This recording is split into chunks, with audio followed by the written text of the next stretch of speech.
Hello everyone, I'm Qian Mao. Right now, I'm doing a postdoc at the University of Alabama. I'm teaching the course Computer Architecture. Today, in this class, we are going to learn how to use a sampling language to access memory. The sampling language we use in this course is MIPS. In our previous course, we have already learned addition and subtraction. For example, if we want to do addition such as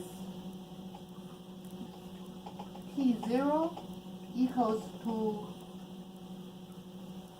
S1 plus S2. So in this sentence, we are going to add the number in register S1 with the number in register S2 and put the result in register T0. To achieve this task, the sampling language should be written like this. Add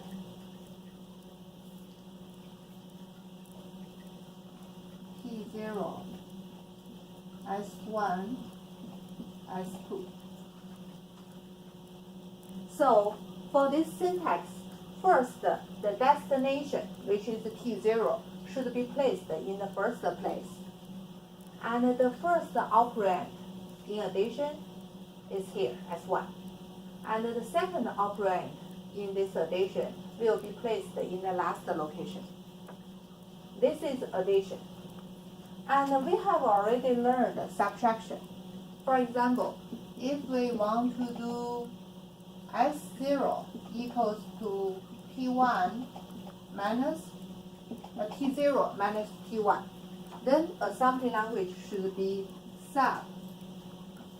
Still, first we put a destination, which is S0, and then the first operand, T0, and then the second operand, T1. Okay, and for both addition and subtraction, all the operations and the result, we're using register. What is the register?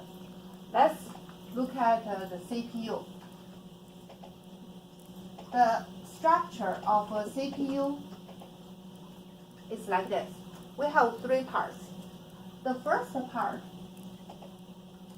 is a control unit. The second part is ALU. ALU is arithmetic and logic unit. And the third part is register.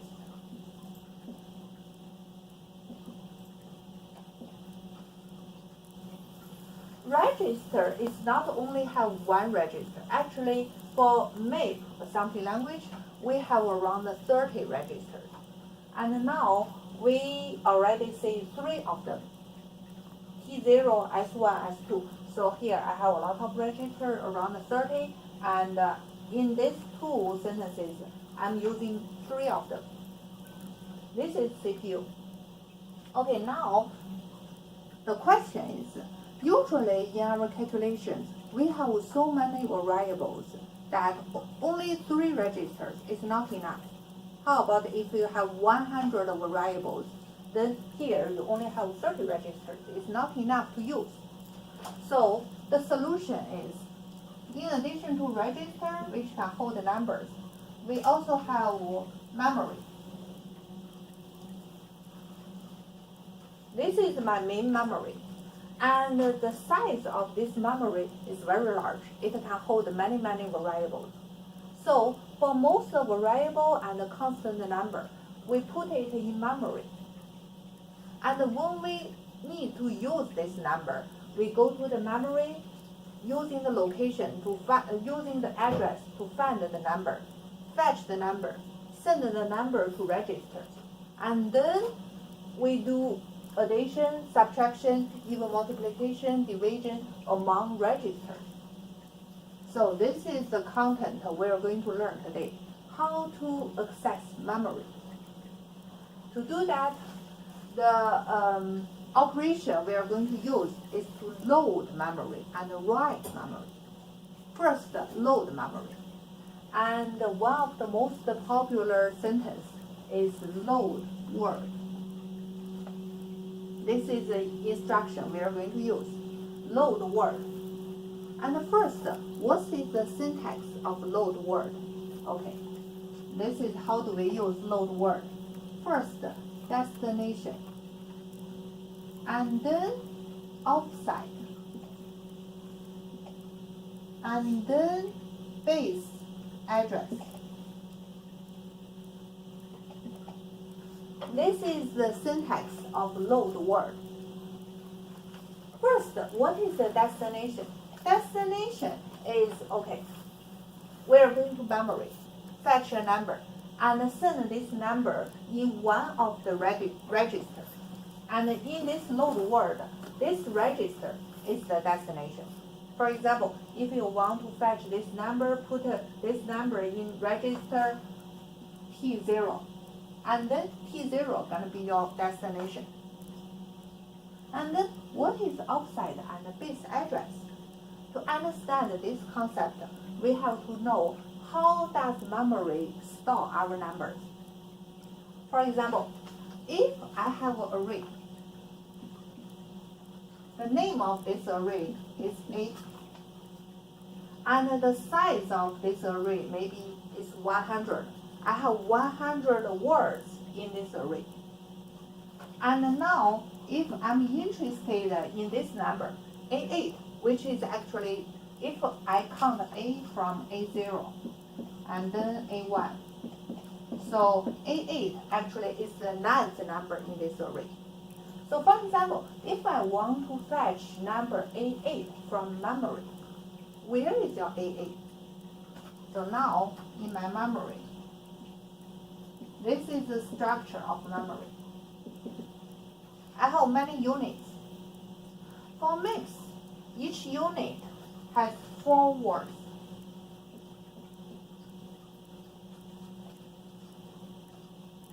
Oh, I'm sorry. 1 word. 4 bytes. 4 bytes. So actually each unit in this memory has 32 bits. And then if this is A0,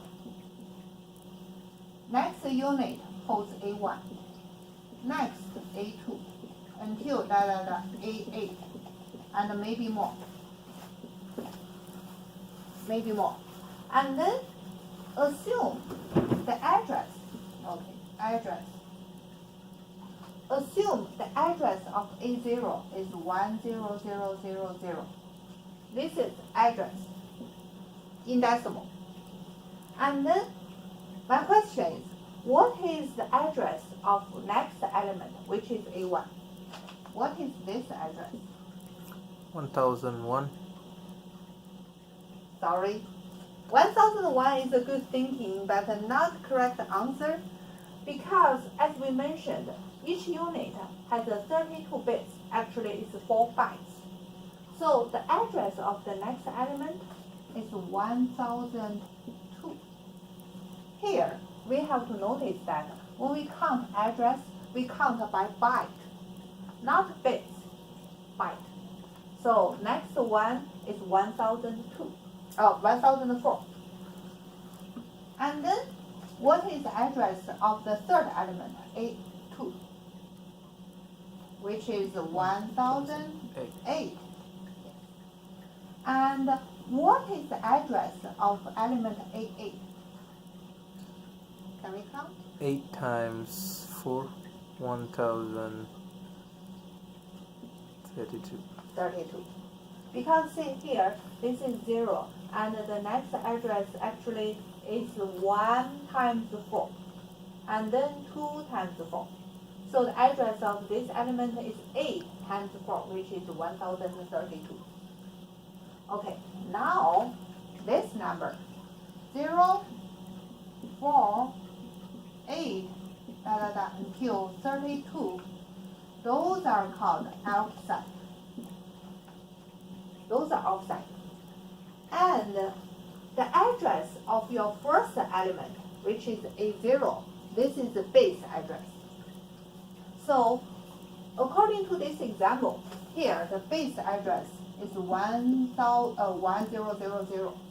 and the outside of A8 for this example, outside is 32. So remember, base address is the address of the first element. It's the address of the first element of your array. Outside is how many units you go, counting by byte. So now,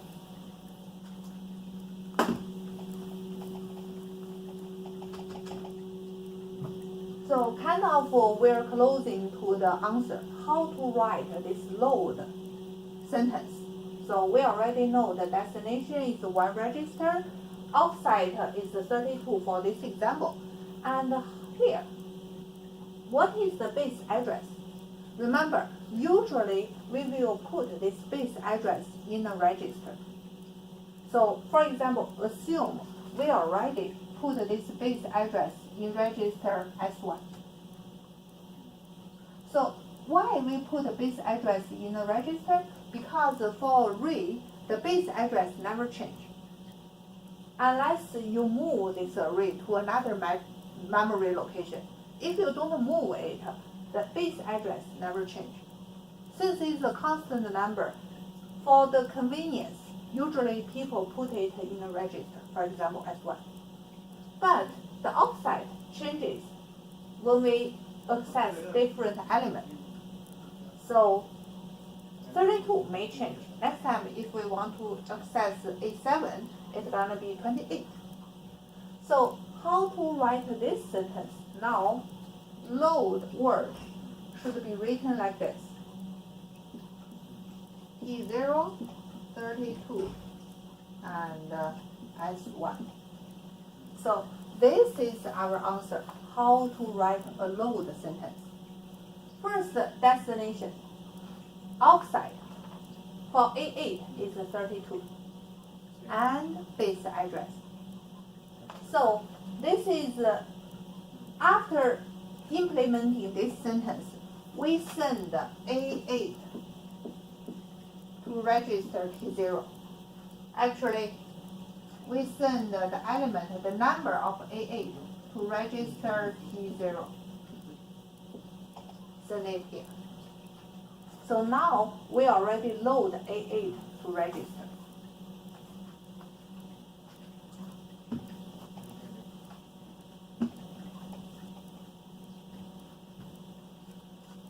So now, after implementing this sentence, we can use A8 because it's already in T0. For example, if I want to do J equals to H plus A8, this is the C language.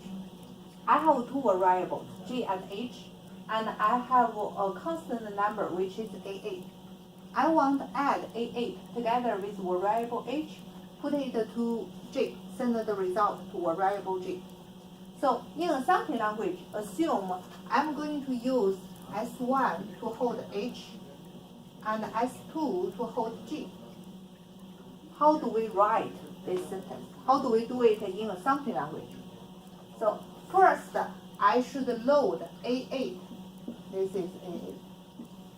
I load A8 to a register. And then, since we already learned add, we add T0 together with S1, which is H. And then put the result in S2. So now, these two sentences together give me the task written by C language, J equals to H plus A8. So this is how do we load the number from memory.